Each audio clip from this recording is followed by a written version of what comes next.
Un nuevo estudio desvela que entrenar intenso está sobrevalorado. El pasado mes de septiembre, la Universidad de Stanford realizó un estudio en el que se observaba cómo la intensidad estaba asociada a un peor rendimiento. Hola, ¿qué tal? Bienvenidos un día más. Hoy es martes, esto es Lifters. No tengáis en cuenta lo que estaba leyendo, que es una chorrada, ¿eh? Me lo estaba inventando.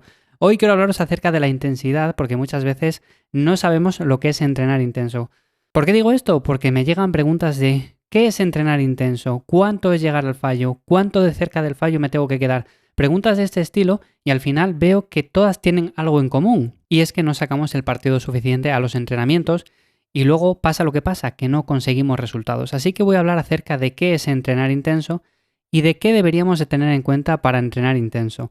Que por cierto, la semana pasada, no tiene nada que ver esto, pero estuve haciendo unas encuestas en Instagram acerca de qué os gusta más, entrenar espalda, entrenar pecho, entrenar pierna, así como unas pequeñas batallas entre unos y otros y a ver qué ganaba al final. Bueno, pues al final resultó que más o menos todo quedó parecido, porque entre la espalda y el pecho quedó más o menos igual y luego lo hicimos con el que ganó el pecho, bueno, pues el pecho con la pierna y quedó más o menos parecido. O sea que en ese sentido al final veo que os gusta entrenar de todo y eso me gusta.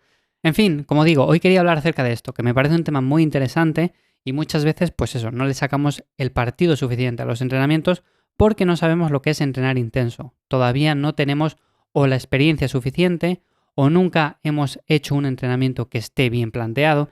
Entonces, lo primero que deberíamos de tener en cuenta son cosas tan básicas como ¿qué es mejor? ¿Hacer mucho y mal o hacer poco y bien? Vale, también se puede hacer mucho y bien, pero realmente cuando estamos hablando de entrenamiento de fuerza, hacer mucho no significa que vayamos a ganar más. De hecho, todo lo contrario. Ya os he comentado que los entrenamientos tienen que ser breves y tienen que ser intensos. Y si son intensos, también van a ser breves. O sea, ¿qué quiero decir? Que si somos capaces de entrenar durante 2 horas y salimos del gimnasio casi que silbando, pues posiblemente es que el entrenamiento no haya sido demasiado intenso. Pero realmente, si le aplicamos la suficiente intensidad, no vamos a ser capaces de extenderle más allá de 1 hora, hora y cuarto, hora y media como mucho. Entonces, en ese sentido, deberíamos de ver primero eso.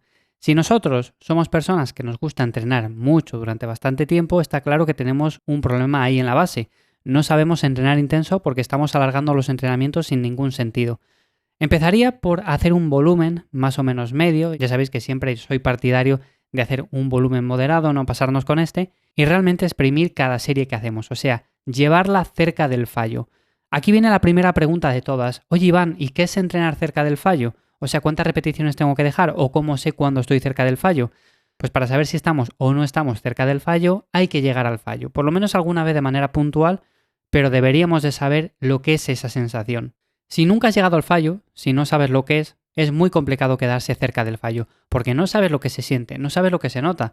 Muchas veces, incluso en personas avanzadas, ocurre lo siguiente, y es que se graban en los entrenamientos y luego se dan cuenta que cuando ellos pensaban, mientras estaban levantando, que les quedaba simplemente una repetición, que estaban cerca del fallo, pues luego viendo el vídeo, viendo las imágenes, se dan cuenta que posiblemente entraran 2 o incluso 3 repeticiones. Si esto pasa con personas avanzadas, ¿qué no va a pasar con personas que son más novatas o que no tienen tanta experiencia? Así que en ese sentido, lo mejor que podemos hacer, bueno, pues de forma puntual, llegar al fallo en todos los ejercicios, o sea, de forma muy puntual no va a pasar absolutamente nada, pero así vamos a saber lo que es esa sensación. Y cuando queramos llegar cerca del fallo, vamos a saber exactamente si estamos o no estamos cerca. Así que en ese sentido, yo haría lo primero eso. Claro, también tener en cuenta los diferentes tipos de ejercicios. En unos ejercicios hay que tener más cuidado que con otros. No es lo mismo llegar al fallo en un curl de bíceps o en unas extensiones en polea para tríceps que, por ejemplo, en un press de banca o, por ejemplo, en una sentadilla. En una sentadilla es muy complicado llegar al fallo, se puede llegar, pero claro, hay que tener mucho cuidado. Entonces, en ese sentido, prepararos tanto física como mentalmente para llegar a esas series al fallo. Si tenéis alguna persona que os puede vigilar o incluso echar una mano para que hagáis el levantamiento de forma más segura, pues mucho mejor.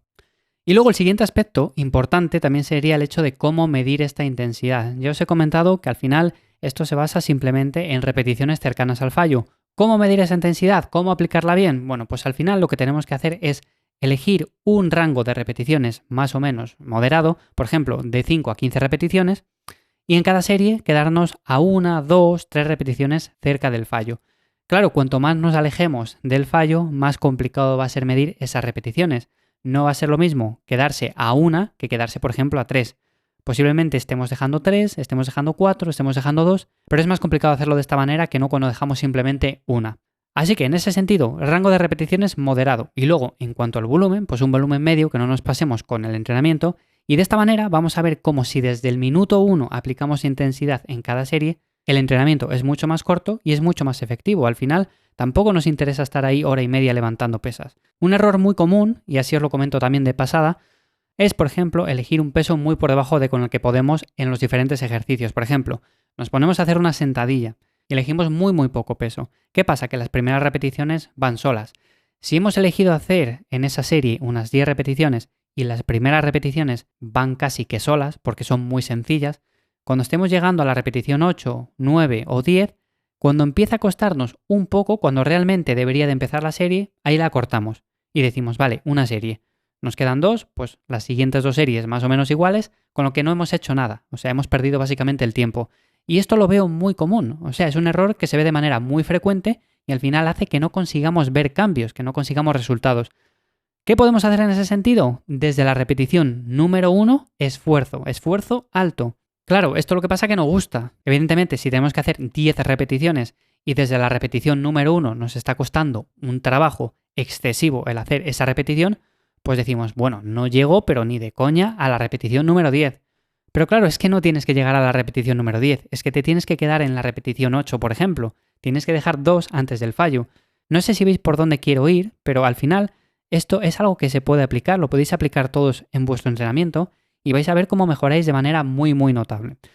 Y nada, que no me extiendo más en este episodio porque al final me estoy alargando, pero bueno, ya sabéis que lo puedo dejar para siguientes episodios. Así que, si no es esta semana, en siguientes episodios, bueno, pues voy comentando más acerca de cómo entrenar con intensidad, cómo medir esa intensidad y muchas más cosas que podéis aplicar a vuestro entrenamiento. Dejadme en los comentarios también preguntas que tenéis y así los jueves pues voy respondiéndolas poco a poco y también hablamos un poco más acerca de todo esto. Así que sin más, muchas gracias por estar ahí un día más. Nos escuchamos mañana miércoles de nuevo en Lifters. Y como siempre, que le deis duro al entrenamiento y que paséis un buen día. ¡Chao!